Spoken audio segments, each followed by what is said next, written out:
Sabe aquela tia que fala da vida de todo mundo e ela se acha a própria santa? Pois bem, o dia que eu descobri que a minha tia santa era amante do meu padrasto e dos meus tios. Pense numa fofoca que lavou a minha alma. Eu tenho uma tia que ela ama julgar a vida assim de todo mundo. Ela sempre teve a língua bem grande.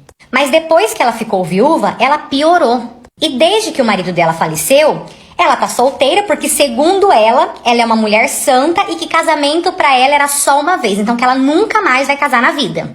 Beleza, até aí tudo bem, problema todo dela.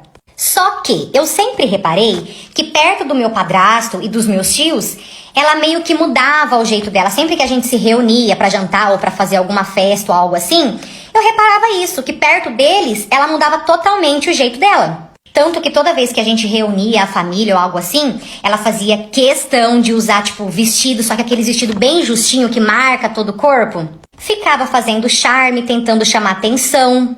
E toda vez que eu comentava isso com a minha mãe ficava brava comigo, porque assim, gente, todo mundo da família caiu no papo dela que ela era uma santa. E pra ajudar, ela era da igreja, então ninguém julgava ela. E como eu já citei, essa minha tia, ela sempre teve a língua grande. E assim, gente, ela falava, na verdade, acho que até hoje, ela falava da vida de todo mundo, sem exceção de ninguém.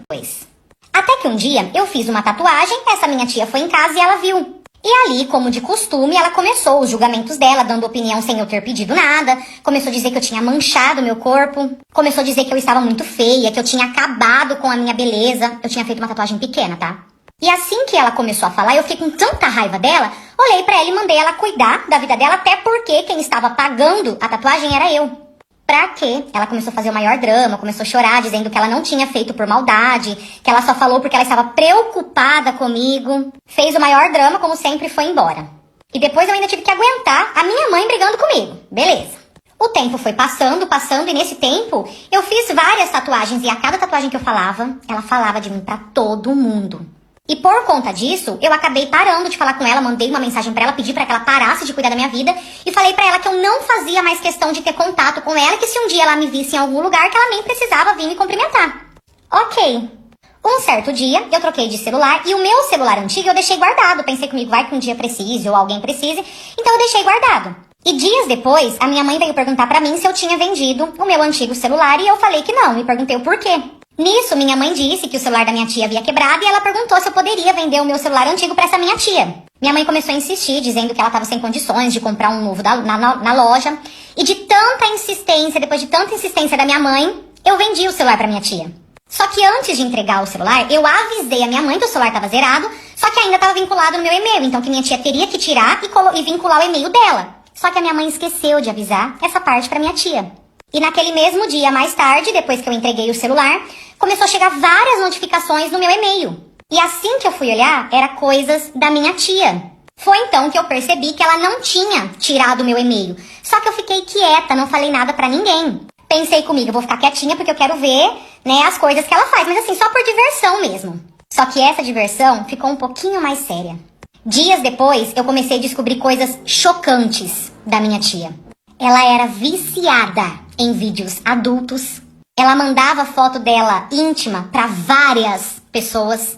Ela mandava as fotos íntimas até mesmo para um irmão que era da igreja dela, e esse irmão era casado.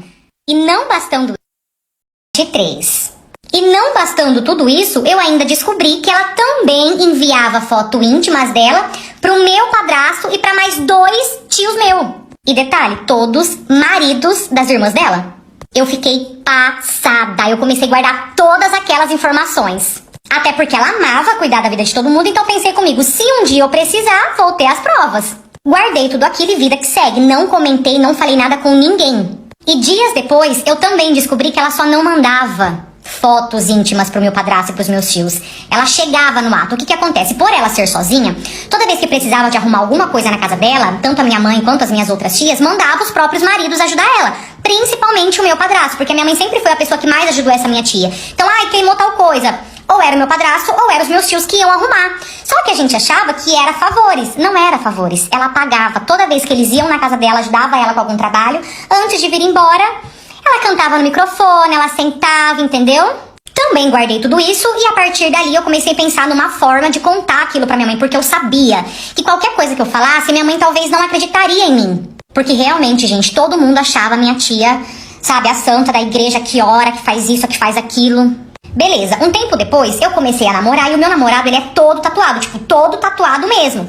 Quando minha tia descobriu que ela viu o meu namorado, ela foi com certeza mandar mensagem pra alguém falando mal do meu namorado, ela errou e mandou no grupo da família. E assim que ela mandou, eu já vi. E assim que ela mandou, já fui e mandei uma mensagem debatendo o que ela tinha falado. Ela foi e me revidou. Nossa, que raiva, cara.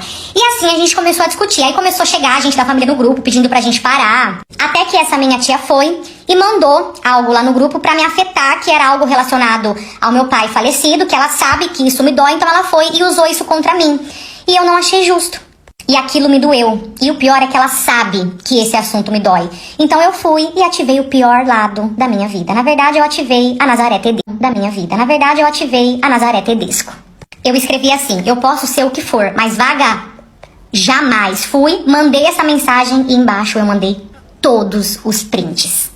E enquanto eu mandava os prints, eu mandava e eu explicava, olha, esse daqui é isso, aquilo ali é aquilo. Fui explicando que ela ficava com meu padrasto, que ela ficava com os meus tios, que ela mandava foto íntimas pra tal irmão da igreja dela. Joguei a bomba, levantei uma guerra e saí do grupo. Segundos depois, todo mundo começou a me ligar, minhas tias, minhas primas. E então, eu expliquei pra todo mundo como eu sabia de tudo aquilo. Eu falei que todas aquelas fontes eram seguras por conta disso, disso e daquilo. Mas resumindo, depois disso deu a maior confusão, gente, se vocês verem. Depois eu fiquei até pensando, gente, será que eu fiz certo? Enfim, a minha mãe foi a única que separou do marido. De resto, todas as minhas tias pararam de falar com essa minha tia, mas não separaram dos maridos.